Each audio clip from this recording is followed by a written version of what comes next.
नमस्कार दोस्तों, आपका स्वागत है हमारे चैनल पर, जहां हम आपको सुनाते हैं दिल दहला देने वाली सच्ची और डरावनी कहानियां। अगर आप भी डरावनी कहानियां सुनना पसंद करते हैं तो हमारे चैनल को सब्सक्राइब करना न भूलें और बेल आइकन को दबाएं ताकि आपको हमारी हर नई कहानी का नोटिफिकेशन सबसे पहले मिले। आज हम आपको लेकर चल रहे हैं शिमला की पहाड़ियों पर, जहां मंडी के एक अनुभवी बस ड्राइवर रमेश ठाकुर ने एक ऐसी डरावनी रात का सामना किया जिसे वो कभी नहीं भूल सकते।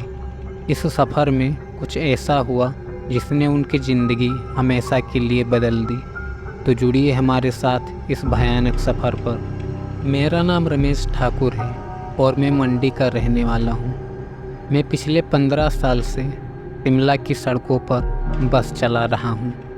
मैंने इन पहाड़ों में कितनी ही रातें बिताई हैं, कितनी ही भयंकर मौसम देखे हैं। आज तक हर सफ़र के मोड़ पर खुद को संभालते हुए सवारियों को उनके मंजिल तक पहुंचाया है। मगर एक रात ऐसी भी आई जिसने मेरी हिम्मत को पूरी तरह से हिलाकर रख दिया। उस रात मैं शिमला से कुफरी जाने वाले बस लेकर निकला था। सर्दियों का मौसम था और बर्फ़ धीरे धीरे गिर रही थी। सड़कें बर्फ़ से ढकी हुई थी और मैं पूरे ध्यान से बस चला रहा था। मेरी बस में करीब 10 यात्री थे, कुछ पर्यटक, कुछ स्थानीय लोग जो अपने घर लौट रहे थे। जैसे जैसे हम आगे बढ़ रहे थे, सन्नाटा बढ़ता जा रहा था और धीरे धीरे रात की ठंड बढ़ना शुरू हो गई थी। रात करीब 8 बजे का वक्त था और हम शिमला से करीब 10 किलोमीटर दूर थे। तभी मैंने सड़क के किनारे एक अकेली औरत को खड़े देखा। वह काले कपड़े पहने हुए लंबी सी साड़ी में अपनी जगह पर स्थिर खड़ी थी। उसका चेहरा ठंड की वजह से हल्का लाल हो गया था और आंखें ठंड के कारण कुछ अलग नज़र आ रही थी। मेरा दिल कह रहा था कि उसे बस में चढ़ाना ठीक नहीं, लेकिन मानवता के नाते मैंने बस को धीमा कर दिया और उसे अंदर आने का इशारा किया। उसने चुपचाप बस में कदम रखा और पीछे की सीट पर जाकर बैठ गई। वह औरत बस में चुपचाप बैठी रही, बिना किसी से कुछ बोले।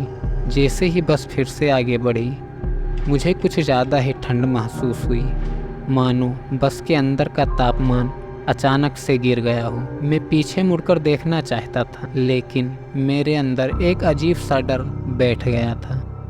उस औरत की मौजूदगी से ही बस का माहौल बदल गया था।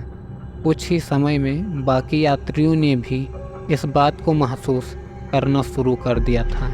जैसे जैसे हम आगे बढ़ते गए, मैं शीशे में देखता रहा कि वह औरत शांत बैठी है, मगर उसके चेहरे पर एक उदासी नज़र आ रही थी, जैसे वह कहीं और देख रही हो।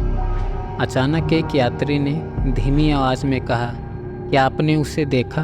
वह औरत कहाँ चली गई? मैंने फिर से शीशे में देखा, पर इस बार मेरी नज़र उस जगह पर टिकी जहाँ वह औरत बैठी थी। वह वहाँ से गायब हो चुकी थी।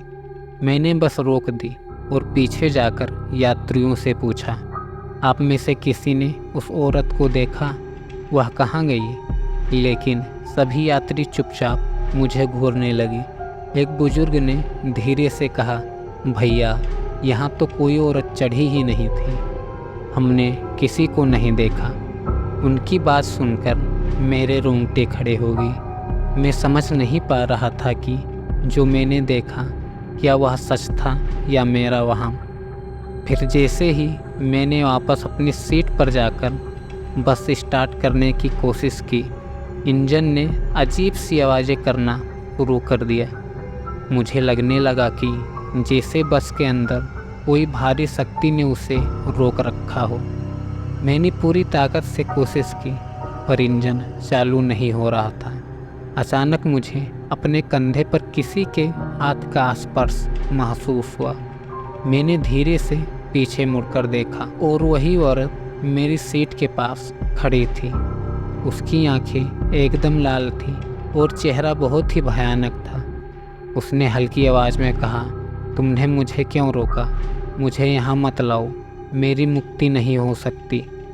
उसकी आवाज़ में एक गूंज थी, मानो उसके शब्द पहाड़ों में गूंज रहे हों। मेरे शरीर में जैसे जान नहीं रही। मैंने उससे दूर हटने की कोशिश की, मगर मेरी हिम्मत जवाब दे रही थी। मैंने बस का दरवाज़ा खोलने की कोशिश की, पर दरवाज़ा भी जाम हो गया था। फिर उसने एक भयानक आवाज़ मारी, जिससे मेरी पूरी रूह काँप उठी।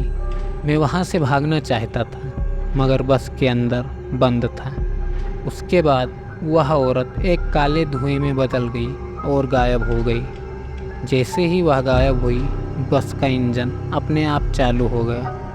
मैंने बिना समय गंवाए बस को मुक्त सड़क की ओर घुमा दिया और पूरी गति से चला दिया।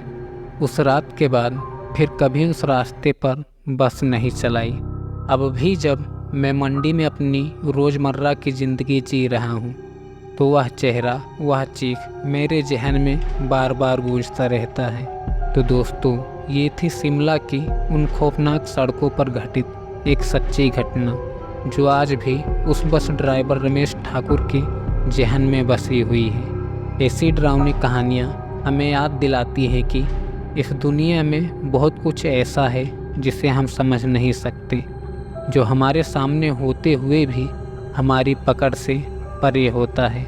अगर आपको ये कहानी पसंद आई हो और आप ऐसी ही और दिलचस्प डरावनी कहानियाँ सुनना चाहते हैं, तो हमारे चैनल को सब्सक्राइब करना ना भूलें। आपकी एक सब्सक्रिप्शन हमें ऐसी और भी कहानियाँ लाने के लिए प्रेरित करती है। अगली बार एक और खौफनाक कहानी के साथ फिर मिलेंगे।